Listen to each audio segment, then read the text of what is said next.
merge the show with the South Jersey Sports Report, so we'll call this a South Jersey Sports Report segment.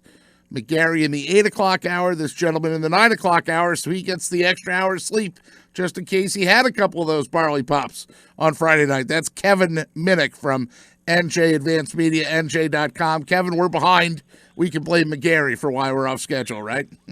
Without having a whole lot of information, that would be my immediate thought. Yeah, but Gary probably needed a couple extra minutes, and I'm sure that meant an extra 5 or 10. So that's okay. It's only it's only the first time. So maybe next week he'll calm it down a little bit. Fall into shape. Yes. Let's start with this, Kevin Minnick. So week 00 games, and you and McGarry were on the same sidelines last night in Absecon.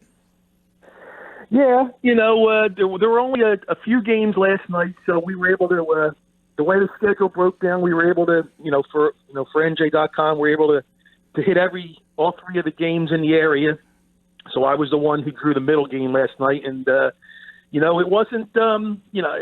I kind of thought Mount St. Joseph, the team out of Baltimore, was probably going to win the game. I mean, that's a team that's traditionally been a very good program, a powerhouse down in the Baltimore area. So I wasn't surprised in the outcome, and I was actually pretty glad and pretty happy to see the reaction from Holy Spirit after the game, and that they knew what they were up against, they knew what they had just faced, and probably are not going to face a team that good the rest of the year. So I think they'll learn quite a bit from that game last night, and be okay moving forward.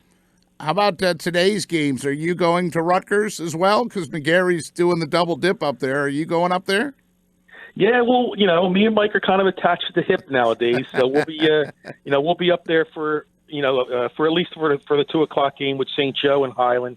We'll see how long we stick around after that, but that game kicks off the Rumble on the Raritan, a nice showcase that they've set up this year, and I think if you are a South Jersey high school football fan, a state football fan, it's probably going to be worth the drive to see 2 of the best running backs the state has to offer in Jada Byers from St. Joe and Johnny Martin from Highland. So 2 o'clock game up at Rutgers, I think, it's not that far of a drive for a lot of people, and it should promise to be a pretty entertaining game. Good job by you. First of all, that's the first reference to Rumble at the Raritan that, McGarry didn't make that reference, so you're already a point ahead on that category. Secondly, I'm having visions in my head of like the high school version of Saquon Barkley versus Alvin Kamara. That's what we're looking at, right? So like the promoter in me's like, all right, Kevin, sing it. You're doing a great job. We might have to get you a side gig promoting. There you go. But these 2 kids are all state running backs. Obviously, I think people down in the Shore area know a little bit more about Jada Byers than Johnny Martin. And Jada's a 2-time All-State pick and a first-team All-State back last year. Who's, if he can put together a really, really good season, he could break a couple of South Jersey records that have stood for quite a long time.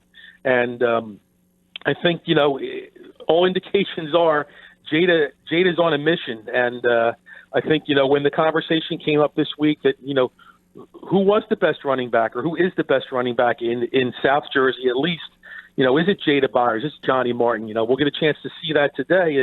And Jada was kind of, I think Jada's a little ticked off. I think he firmly believes he's the best running back. And he put a reaction out on Twitter that he was tired of being humble. So we'll see what happens in the game today.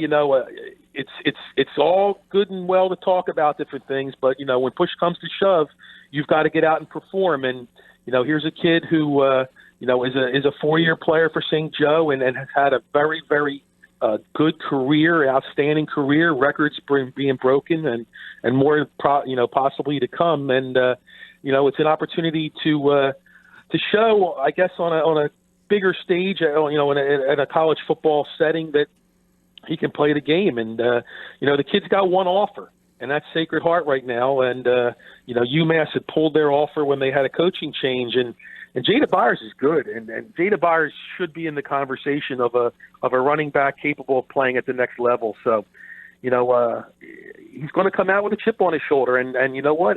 it's good to see that the kid is reacting that way because he's very, very good. Kevin Minnick's our guest. Speaking of Twitter, at K-Minnick Sports. That's K-M-I-N-N-I-C-K Sports all together. He is a must-follow on Twitter. Again, he'll be with us each Saturday as part of a South Jersey Sports Report segment in the 9 o'clock hour.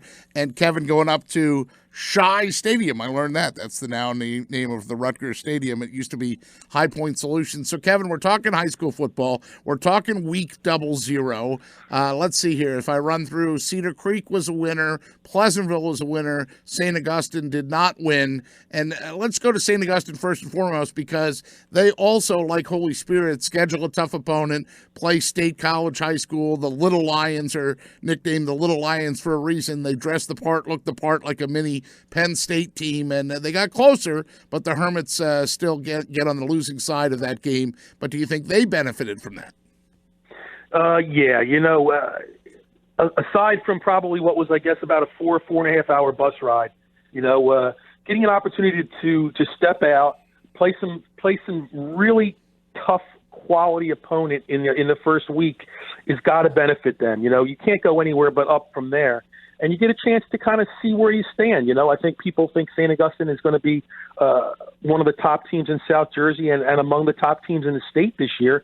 I know we feel that way. And, it's an opportunity to kind of, get an idea of what we have to look at, what we have to work on. And, yes, it's week 00, week 1, whatever you want to call it. But, it's a chance to kind of get a look and see what we have to work on because we're probably not going to face a team of that caliber during the rest of the regular season, despite the fact St. Augustine has an extremely difficult schedule in South Jersey this year. I think they're going to be okay, and I think they'll learn from that. It's it's an opportunity to bond together, even more to make that trip up and then hopefully like Holy Spirit did, learn from the experience so that the next time we step on the field, maybe we don't make the same mistakes, or maybe we don't hang our heads, or we're that much more ready to play. So yeah, I think there's a lot of coaches that'll say you can't take anything positive from a loss, and I'm not one that feels that way. I think there's opportunities to be gained from even when you lose a game. So I think they'll be fine, and I think they'll be right back at it when the next time is they take the field. How about the other two scores from yesterday's action? We'll start with Pleasantville, I guess, as they have a nice win over Salem after graduating so many seniors. Yeah, that was an interesting game for them. I think a big opportunity to kind of show that, they weren't going to take maybe a major step back after losing those guys. And, a home game to open the season up, always is beneficial. So, I think Salem was a decent test for them in week 1. And I believe that they have Haddonfield next on the road. So that was an opportunity for some new kids, I'm sure, to get an opportunity to get out there and show that they're ready to fill those roles as best they can. And, like I said, always great to get a W on your first game. And then the official first game in this area was what? It was a 4 o'clock or 3 o'clock start. Cedar Creek playing so early. McGarry says he wants all the games to start at that time. Hey, the earlier the better. I think we can deal with the heat. We'll take the trade-off. Cedar Creek is a team that was on a mission, and they're on a mission this year in that, the loss they had in the playoffs last year to Pleasantville, still sits right there in their gut. And, they were extremely disappointed. I know Tim Watson had talked about it at the WENJ-FM Media Day, how disappointed they were in that game, and that, they had to get back to business, and they had to get back to playing a much better brand of football that they actually had been accustomed to in the previous years. And, I think a lot of people in the grand scheme don't realize Cedar Creek is an extremely young program. The school has not been around for all that long, and they had tremendous success in their first couple of years after they had kind of laid the foundation a little bit. So I think Cedar Creek is a team that people should keep an eye on in Group 2. I know they're going to play at Salem next weekend. So, They get an opportunity to play another decent team on that one, on the road, and they'll see what they're all about. So, a nice, however you get that W, you get it, and that's a big deal for them. And then one other game, Pete, I don't think anybody knows. Timber Creek actually went on the road and played a team in Ohio last night. Oh, okay.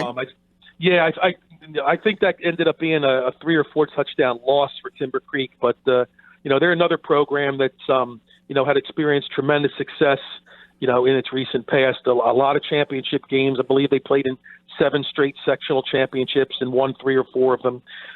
They're a team that was kind of in transition last year, and it will be interesting to watch them this year with sophomore quarterback Devin Leary now at NC State, his younger brother taking over there, and they've got some players at Timber Creek too. So I think they'll be, like I said, they'll be in good shape when they get back after playing on the road. And I believe they were up in Columbus, Ohio. So a good weekend for those teams that got an opportunity to start already, and obviously a lot more to come, and some couple big games today. Yeah, good job by you to bring them up, because when I did my opening monologue, if you will, to start the show at 8 o'clock, I talked about the fact that you're with NJ.com, but you not only take the look at the West Jersey Football League, but you help us kind of make sure that we're remembering schools that are outside the old Cape Atlantic League footprint, and there are so many schools that are more in our listening area than just the old Cape Atlantic League schools, so we want to make sure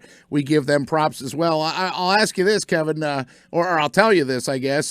This is the answer to the trivia question. You talk about Cedar Creek being a young program. The first ever touchdown in Cedar Creek football history was scored by, do you know the answer? I'm going to take a wild guess because I don't definitively know. I'm going to say Gary Melton. That is correct. Gary Melton Jr. Go. You win the prize There of you absolutely nothing except my admiration and praise. Yes, they weren't even a varsity program at that point. Remember, they opened up playing as a JV program and just scheduling games. But I always think, it's funny with all the Meltons that are going to come along. There's a guy at Rutgers. There's a guy on the field still in Egg Harbor City that, poor Gary's going to lose his notoriety and time there. Well, not Gary the dad, Gary the son, but Gary Melton Jr. will always be able to say that the first ever football touchdown scored by the Cedar Creek program was from him. Yeah, like I said, they really, they came out with that JV program and kind of got their feet wet, but that's where Tim Watson started to lay the foundation, and then they enjoyed some pretty much instant success over the next couple of years. Played in some championship games, won a championship. So that's a program that is could say on the rise, I guess, but after last year and the feeling that they had after losing in that playoff game, they're going to come out and that should be a team that you should should come out and play aggressive brand of football week in and week out. Well, let's finish with this then, because speaking of things on the rise, you are working for a media outlet now that I would compare to the Yankees. I mean, they are everywhere. NJ.com, NJ Advanced Media is everywhere. So all you did was leave one media outlet and go to an even bigger media outlet. And I've seen this headline that says, "We've made a big change and we're not done yet." And I thought, we're going to have Kevin explain that, because NJ.com's in the process of some streamlining and cleaner, modern, faster, good for you. Yeah, the website is kind of changing as far as high school sports is concerned. Yes, it's a cleaner look, it's a sharper look.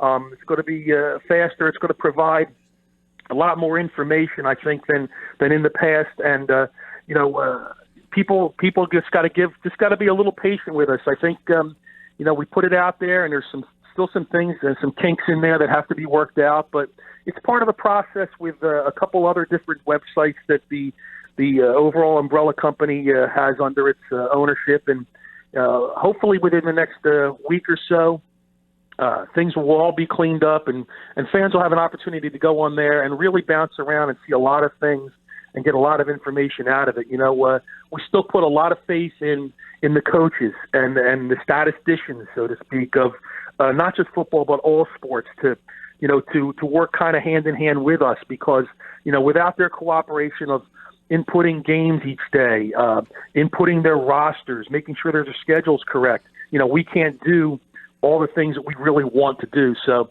we kind of, let those people know that, they're as much a part of it as we are.